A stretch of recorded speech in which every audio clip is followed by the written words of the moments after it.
Koltuğa oturmuş ve kendimi boşluğa düşmüş gibi hissettiğim bir pazar günü, o günün öyle hissettiğim son pazar günü olmasına karar verdim.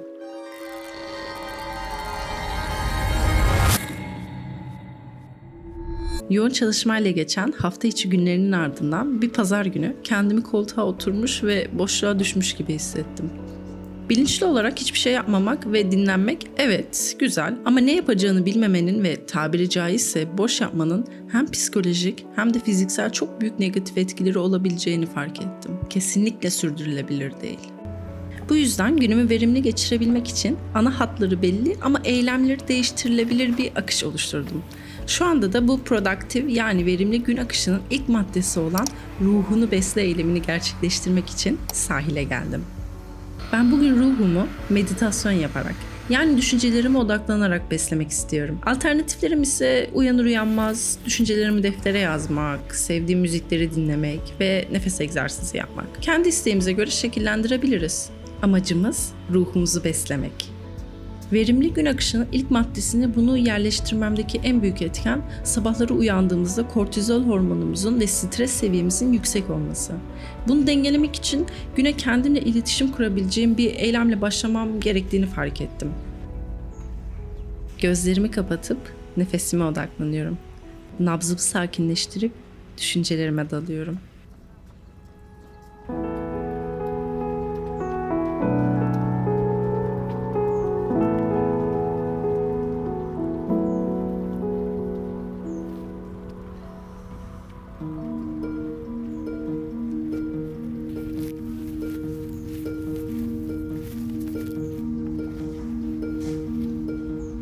Sabahın hafiften üşüten serinliğinde sahile gelmişken deniz kıyısına uğramadan olmazdı. Mallorca'da şu an hava aşırı sıcak ve sahile gelebileceğim en uygun ve benim de en sevdiğim saatler sabah saatleri.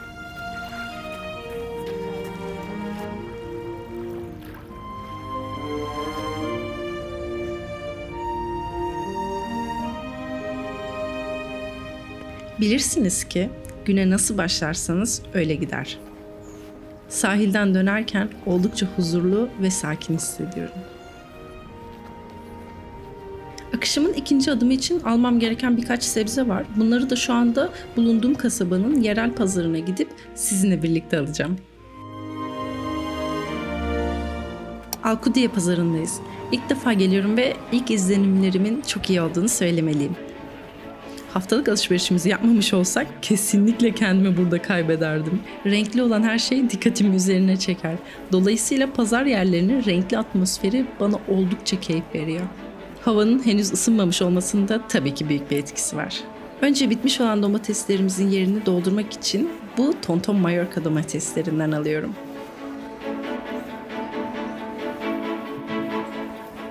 Aldığım avokadolardan da akışımızın ikinci maddesi hakkında büyük bir ipucu veriyorum sanırım.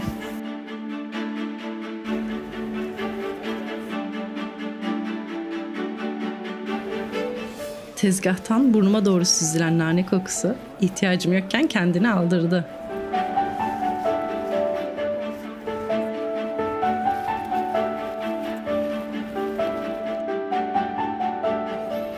Eve dönerken çiçekler dikkatimi çekiyor. Biliyorsunuz büyük bir doğa aşığıyım ama sık seyahat ettiğimiz için evimize çiçek alamıyorum. Bu yüzden de sadece birbirimize bakmakla yetiniyoruz.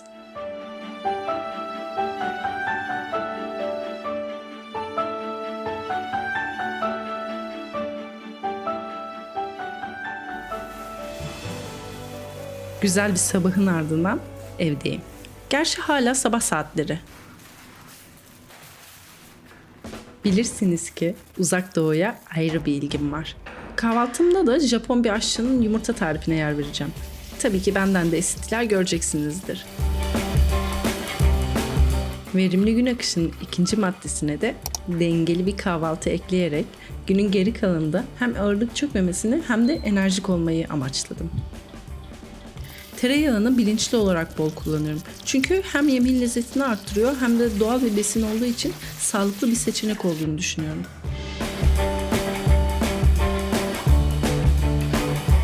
Yumurtaları çırptıktan sonra tek yüzleri pişen domatesleri ters çeviriyorum. Bu görüntüye bayıldığımı söylemeliyim. Dilerseniz üzerine biraz da sarımsak rendeleyebilirsiniz. Kokuyu ve tadı uzaya çıkarıyor.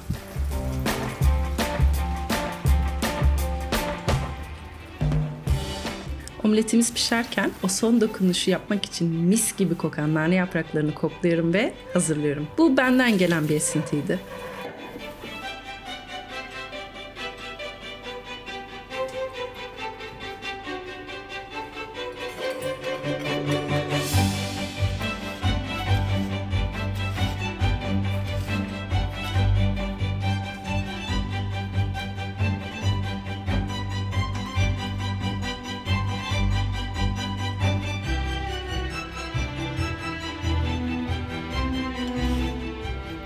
Hızlıca bir salata yapıp üzerine de zeytinyağı gezdirdikten sonra kahvaltıya hazırız.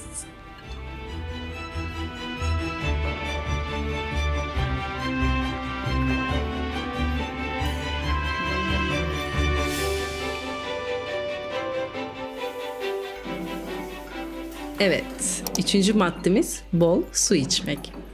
Şişem yaklaşık 1 litre ve ben bunu günde 3 defa doldurmaya çalışıyorum. Çevremde bir bardak ya da şişe olması gün içinde bana su içmeyi hatırlatıyor.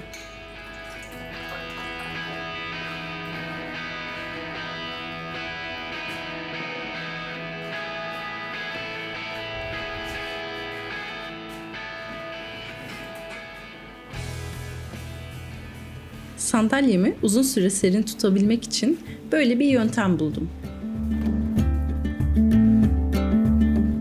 Dördüncü maddemiz ise çalışmak. Burada çalışmaktan bahsederken aslında yapılması gereken işlerden bahsediyorum. Bu ders çalışmak da olabilir. Ama eğer işin yoksa kendini geliştirebilecek konular üzerine araştırmalar yapabilirsin. Mesela iletişim becerilerini geliştirmekle ilgili videolar izlemek. Daha spesifik bir örnek vereyim. Eğer modaya ilgin varsa bu konuda araştırmalar yapabilir. Hangi renklerin ve kumaşların birlikte nasıl kullanıldığını öğrenebilirsin. Günün sonunda kendine ne kadar verimli bir gündü, iyi ki bunu yaptım diyebilmelisin. Çünkü asıl amacımız o.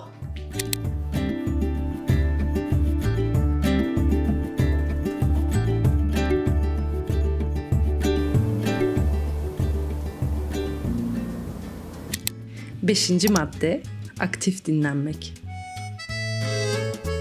Çalışırken kısa molalar yapsam da vücuduma ve beynime biraz uzun ve dinlendirici bir arayı da vermek gerektiğini düşünüyorum. Kısa bir şekerleme yapmadan önce kafamda dönüp duran düşünceleri ve askıda kalan işlerimi not alıyorum. Çünkü tamamlanmamış işler beynimi meşgul ediyor. Hepsini tamamlamak üzere adresliyorum.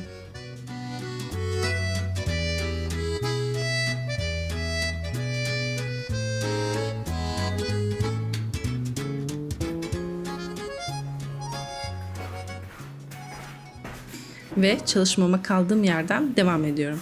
Bu power nap'in yani kısa şekerlemenin ardından çok dinlenmiş hissediyorum.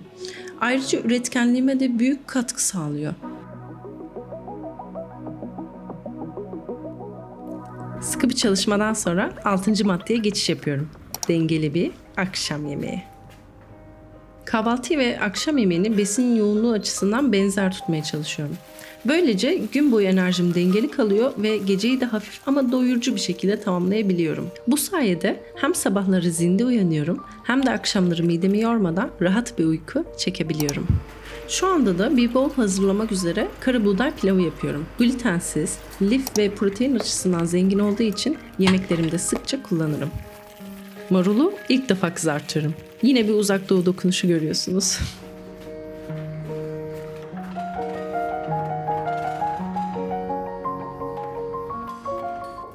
İspanya'nın köylerine ait pimienta de padrón yani köy biberlerini pişirmek için airfryer'ı hazırlıyorum.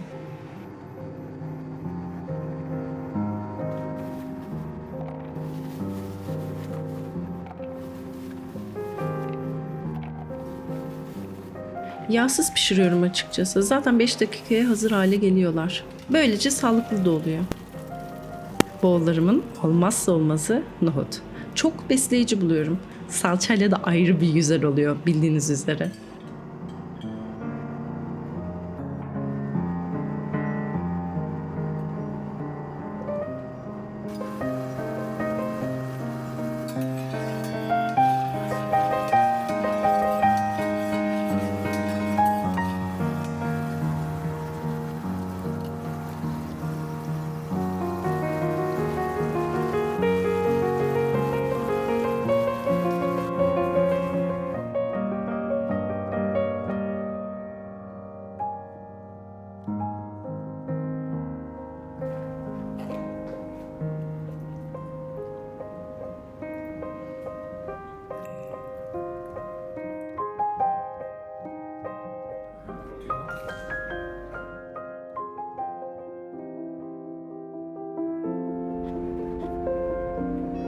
Yediklerimizi biraz sindirdikten sonra 7. madde günü sosyal ve aktif bir etkinlikle sonlandırmak. Bisikleti eskiden yaşadığım mahallenin en sevdiğim parkında sürmek istedim. Zaman zaman nostaljik biri olarak güzel anılarımın geçtiği yerlerde zaman geçirmek bana çok iyi geliyor. Bisikletle geçirdiğim bu dakikalar günlük rutinin ötesinde bir hareket alanı yaratıyor. İnsanların arasına karışarak ve aktif kalarak günün stresini geride bırakıyorum. Böyle anlar hayatın tadını çıkararak pozitif enerjiyi arttırma fırsatı sunuyor.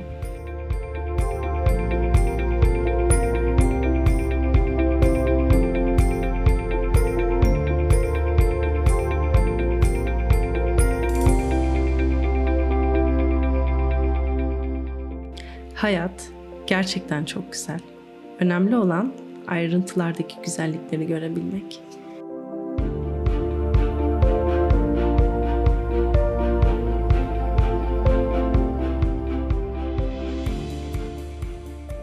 Böyle verim odaklı, yoğun geçen bir günü bisiklet sürmek gibi hem sosyalliği hem de sporu içinde barındıran bir aktiviteyle sonlandırmak bana çok iyi geliyor. Umarım günlük planlarınıza ve hayatınıza küçük de olsa ilham olabilmişimdir. Destekleriniz ve yorumlarınız için çok teşekkür ederim. Bir sonraki videoda görüşmek üzere. Sevgiyle kalın.